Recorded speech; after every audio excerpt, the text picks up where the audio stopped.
testing, hot mic, hot mic. Oh, okay, you can't see that. But I was talking to Karine about a couple months ago about how when I was a little kid, I was playing in the bathroom one day, don't ask me why, and I decided to mix together lotion and baby powder.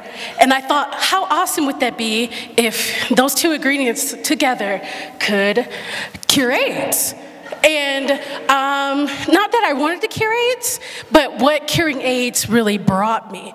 And what curing AIDS does is get you a Nobel Peace Prize, get you $1 million, and $1 million, you become popular. And I was a geek as a kid, so that was really important.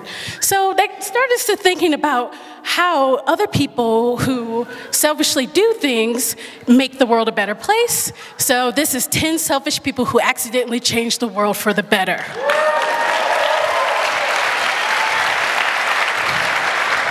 He's drinking coffee. So number 10, Judas.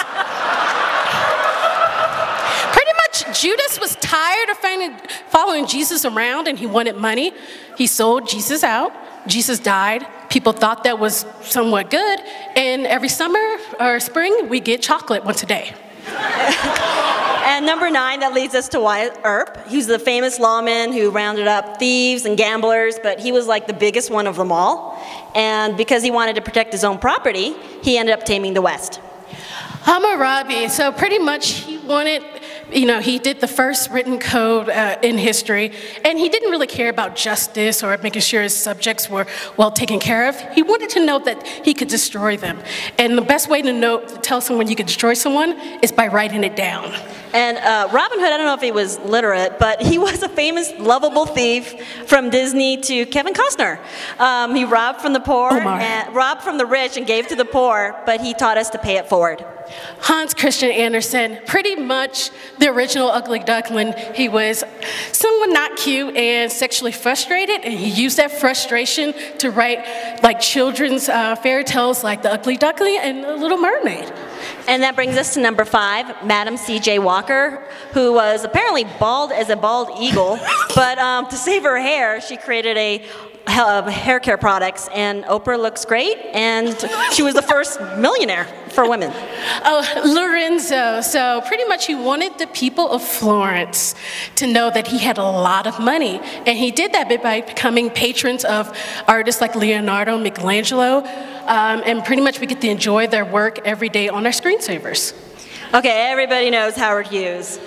He was kind of a jerk, a germaphobe, but he did great works in aviation and filmmaking, and his foundation donates so many millions to medical research.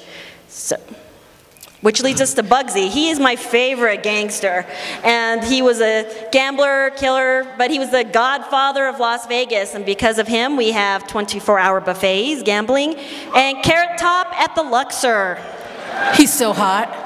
Okay, number 1, your parents. That's right, your parents were selfish, and they might still be. I don't know them. That's something you have to work out between you and them. But the thing is your parents were selfish because it was all about this, or what this leads to, and that is spreading their genetic material around, because procreation is the most selfish thing anyone can do as a human being. But that's okay, because that led to you, and all you people in this room lead to a better world, or at least I really hope so. Okay. Well, speaking of better world, okay.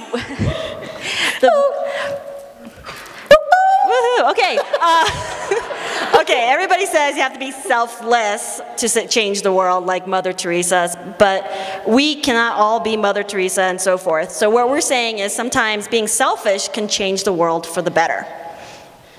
And so being selfish can be good, even though you can't see the good.